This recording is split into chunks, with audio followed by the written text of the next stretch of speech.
नमस्कार, आप सभी का बहुत बहुत स्वागत करती हूं भारत 24 पर। मैं हूं आपके साथ पूर्णिमा मिश्रा। वक्त है दहाड़ का। अमेठी और रायबरेली से कांग्रेस का उम्मीदवार कौन होगा? आखिर एक लंबे सस्पेंस के बाद नामांकन के आखिरी दिन इस पर पिक्चर क्लियर हो चुकी है।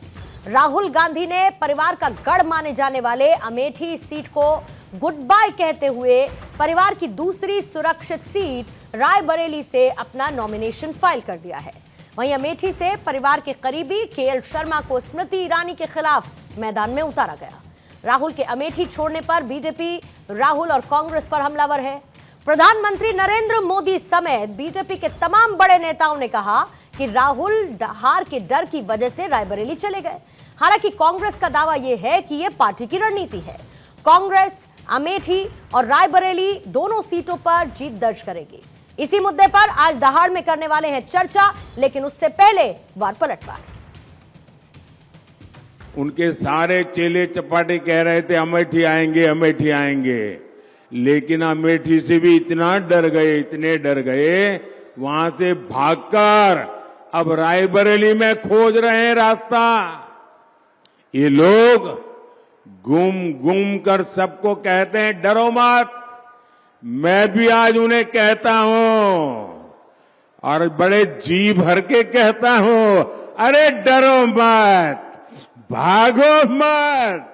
अब देश भी समझ रहा है कि ये लोग चुनाव जीतने के लिए चुनाव नहीं लड़ रहे हैं, ये सिर्फ और सिर्फ देश को बांटने के लिए चुनाव के मैदान का उपयोग कर रहे हैं।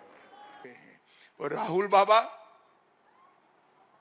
इस सोनिया जी ने, मोदी जी ने तो एक ही बार ट्राई किया और चंद्रयान लॉन्च हो गया।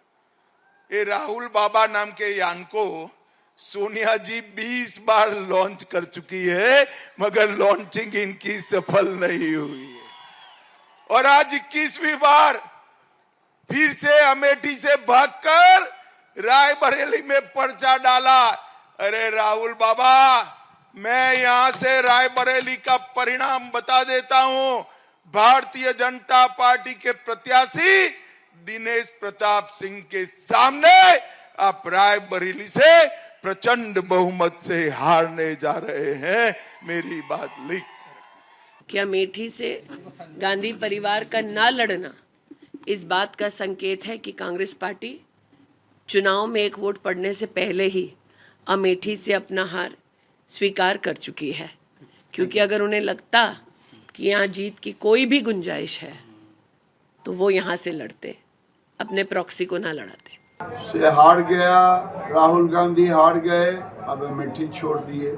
इस बार रायबरेली भी हारेंगे, वहाँ छोड़ देंगे।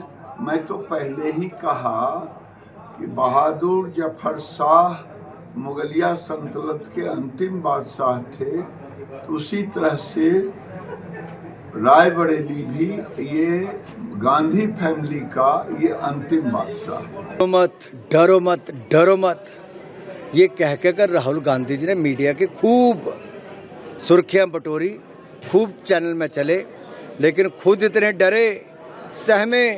पहले अमेठी छोड़ा, वायनाड पहुंचे, अब वायनाड की हार से इतना डर गए कि वापस अमेठी में हार दिख रही है, तो अब अमेठी भी नहीं आए, रायबरेली चले गए, लेकिन रायबरेली में भी हार होगी।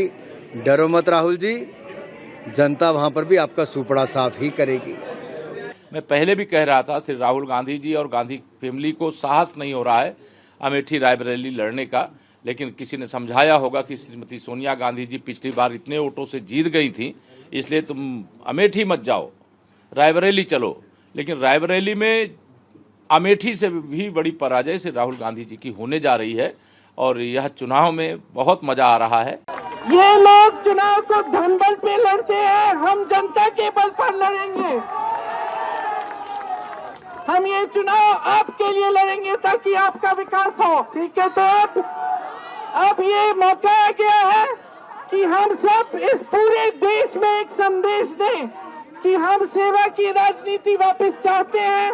हम एक ऐसी राजनीति वापस यहाँ से शुरू करेंगे जो सच्चाई की हो, जो आपके लिए हो, जो आपको आगे बढ़ाए। ये आपका चुनाव है, आप लड़ेंगे, आप जिताएंगे। मैं लोगों का समुद्र देख रहा हूं और किसनी की जनसभा और करहेल की विधानसभा की जो जनसभा है, जिसमें मुझे सरीसर दिखाई दे रहे हैं। और ये दोनों विधानसभाएं वो हैं, दोनों मिलकर के लाखों वोट से भारतीय जनता पार्टी को हराएंगे।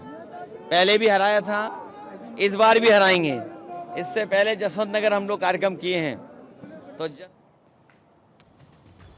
तो आपने सुना इस पूरे मामले को लेकर बड़ा सियासी मुद्दा बनाते हुए किस तरीके की पॉलिटिकल रिएक्शन सामने आए, लेकिन इसके साथ ही कुछ सवालों का जिक्र और उन्हीं सवालों के साथ दहाड़ में करेंगे आज चर्चा। सबसे पहला सवाल यह है कि जंग से पहले ही अमेठी में हार मान चुकी है क्या कांग्रेस को गांधी परिवार के गढ़ अमेठी पर भरोसा नहीं रहा? अमेठी छोड़ने के पीछे सिर्फ डर या फिर कोई रणनीति है? दोनों ही सीटें जीते तो वायनाड और रायबरेली में से किसे चुनेंगे राहुल गांधी? कांग्रेस के सबसे मुश्किल वक्त में भी प्रियंका चुनाव में क्यों नहीं उतरी हैं?